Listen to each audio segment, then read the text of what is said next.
Hello everyone, my name is Braden, this is Airless Quill 9, and in today's video we are going to continue our coverage of the Forgotten Realm source books. In this particular video we're going to take a look at the Oath of the Noble Genies Paladin subclass in Heroes of Faerun. So, without further ado, let's go ahead and get straight to it. So what is the Oath of the Noble Genies? These are paladins who brandish the elemental splendor of genies.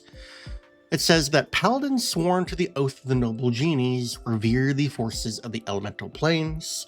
Through taking this oath, paladins draw power from the 4 different types of genies: Dao, Masters of Earth; Jin, Masters of Air; Efreet, Masters of Fire; and Marids, Masters of Water.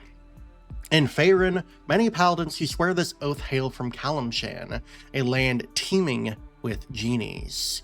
Paladins who swear this oath often undertake quests that take them all over the realms and across the multiverse, including the elemental planes. These paladins share the following tenets: sow the seeds of creation amid the ashes of destruction; lead with splendor and grace; respect the elements and fear their wrath. So this is a pretty interesting subclass. It is campaign specific, though I feel like you could use this for another setting as long as there are genies present in that setting. So let's go ahead and take a look at the class features. At level 3, the Oath of the Genies Paladin gains Elemental Strike. Immediately after you cast Divine Smite, you can expend 1 use of your channel divinity and invoke one of the following effects: Dao's Crush. Earth rises up around the target of your Divine Smite. The target has the grappled condition with an escape DC equal to your spell save DC, which is pretty great. And while grappled, the target has the restrained condition, which is also pretty great. So that creature is not moving until they break out of that grapple. Jin's Escape. You teleport to an unoccupied space you can see within 30 feet of yourself and take on a semi-incorporeal form, which lasts until the end of your next turn. While in this form, you have resistance to bludgeoning, piercing, and slashing damage, and you have immunity to the grappled, prone, and restrained conditions. It's a pretty flavorful one, and I quite like that. It's a short-range teleport, and you gain an incorporeal form until the end of your next turn, so it lasts a little over a full round, at least until the end of your turn, and it gives you resistance to physical damage and immunity to 3 conditions, so not a bad option there. Efreet's Fury. The target of your Divine Smite takes an extra 2d4 fire damage, and fire jumps from the target to another creature you can see within 30 feet of yourself. The second creature also takes 2d4 fire damage. So this is a pretty neat one. In the playtest, I actually remember this one only dealt the initial 2d4 fire, so they've added in the extra 2d4 fire to an additional target within 30 feet. So that's kind of cool. I like the addition of the extra fire damage to a second target. That's kind of fun. So this is not a bad option. Granted, it is only 2d4 fire damage, but it is to the initial target, and then it also leaps to a second target. So that's kind of fun, and I think that is a fun use for your channel divinity if you want to deal some extra damage around the battlefield. So yeah, I quite like that option. Finally, we have Marid Surge. This states that the target of your Divine Smite and each creature of your choice in a 10-foot emanation originating from you make a strength saving throw against your spell save DC.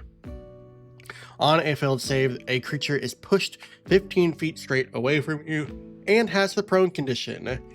So yeah, that's also kind of fun. This is basically like a little shockwave and a 10-foot emanation around you once you use your Divine Smite and expend that channel divinity. It is nice that it pushes creatures and gives them the prone condition.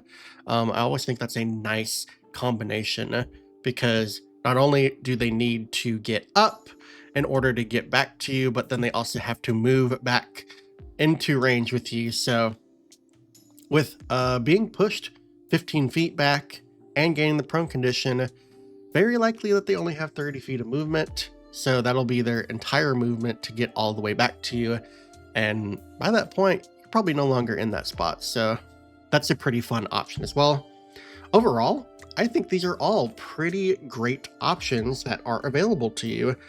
I don't see a scenario in which I wouldn't use one of these particular options. They all have different thematic uses, and they can all be useful depending on the scenario in which you find yourself. So I think these are all pretty well designed, and I really like the flavor of this feature. So yeah, Elemental Strike, pretty good. Also at level 3, we gain Genie spells. When you reach a Paladin level specified in the Genie spells table, you thereafter always have the listed spells prepared. Oath and Noble Genie spells. At Paladin level 3, we gain Chromatic Orb, Elementalism, and Thunderous Smite. Elementalism is a cantrip, and Chromatic Orb is a really nice damage dealing ranged option. And it's always nice to have Thunderous Smite always prepared, so not gonna bonk that down. At level 5, we gain Mirror Image and Phantasmal Force. Mirror Image, great spell, especially on a martial build, and Phantasmal Force is actually pretty good. They also upgraded Phantasmal Force, now does 2d8 damage. I used to think it only dealt 1d6 in the 2014 version, so it got a pretty nice upgrade, so that's cool to see there too. At level 9, we gain Fly and Gaseous Form. Fly is awesome. Gaseous Form is situational, but it is also a fun spell.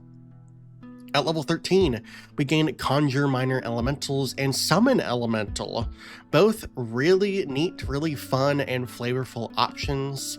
Conjure Minor Elementals, very good spell on martial characters, and Summon Elemental is really nice because that'll give you a additional ally on the battlefield. And then finally at level 17, the Paladin gains Banishing Smite, which is a really good smite option, and Contact Other Plane, which makes a lot of sense flavorfully. I don't know if that's a word, but that's what my brain was thinking. But yeah, Contact Other Plane makes a whole lot of sense. So this is a pretty decent spell list. Some really fun, unique options on here. Some options that are not available on any other Paladin subclass spell lists. So yeah, this is a really neat spell list. I like the options that they presented here. I especially like Chromatic Orb, Mirror Image, Fly is great, Conjure Minor Elementals is awesome on here.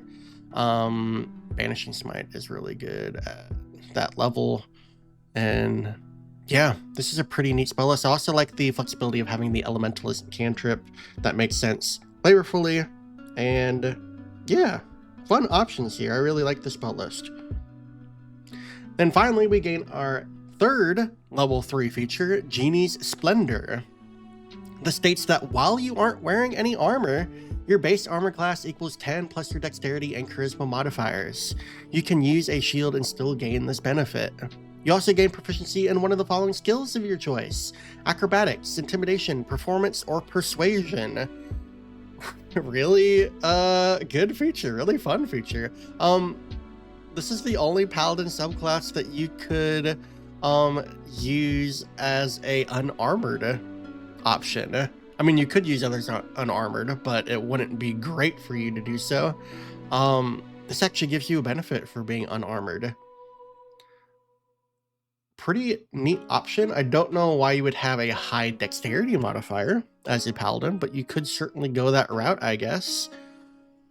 And yeah, this is probably a really good option if you wanted to play a dual wielding Paladin. But yeah, really fun, flavorful things going on here. This really opens up the capabilities that you could do and really changes the flavor of the Paladin as a whole. So really neat options here, especially at level 3. All right, now we're finally at level 7. At level 7, you gain Aura of Elemental Shielding. You can choose one of the following damage types: Acid, Cold, Fire, Lightning, or Thunder. You and your allies have resistance to that damage type while in your Aura of Protection. At the start of each of your turns, you can change the damage type affected by this feature to one of the other listed options, no action required. That's a really nice addition to this particular feature. It would not be as good without that option. But with that, this is a really good, flavorful aura effect. So yeah, quite happy with the versatility of that here. So yeah, really good option there at level 7. At level 15, the Paladin gains Elemental Rebuke. When you are hit by an attack roll, you can take a reaction to halve the attack's damage against yourself, round down, and force the attacker to make a dexterity saving throw against your spell save DC. On a failed save, the attacker takes damage equal to 2d10 plus your charisma modifier of one of the following types, your choice: Acid, Cold, Fire, Lightning, or Thunder. On a successful save, the attacker takes half as much damage. Really nice, honestly. And you can use this feature a number of times equal to your charisma modifier, minimum of once, and you regain all expended uses when you finish a long rest. Pretty cool reaction ability. Nice to gain resistance to a attack's damage, but then on top of that, also deal some damage back yourself. So yeah, really flavorful. I don't mind that there's a number of uses attached to it. This is just a fun, flavorful reaction ability. Very nice. Then finally, we gain the capstone of the Oath of the Noble Genies. This is Noble Scion at level 20. As a bonus action, you gain the following benefits for 10 minutes or until you end them, no action required. Once you use this feature, you can't use it again until you finish a long rest. However, you can also restore your use of it by expending a level 5 spell slot, no action required. Flight. You have a fly speed of 60 feet and can hover. Very nice. Minor Wish. When you or an ally in your Aura of Protection fails a d20 test, you can take a reaction to make you or that ally succeed instead. It's a fun, flavorful option. I do dislike that it takes a reaction to do so, but it does make sense that there is a action cost to it, so it is what it is. Obviously, you're going to be using that sparingly, but having a fly speed of 60 feet with hover is probably what you're mostly using this for anyways, so ignore Minor Wish if you want. You can use your flight and your Elemental Rebuke, and you're doing pretty fine. So yeah, that is the Oath of the Noble Genies Paladin. And overall, I think this is a very nice, very flavorful subclass. A lot of fun and powerful abilities here.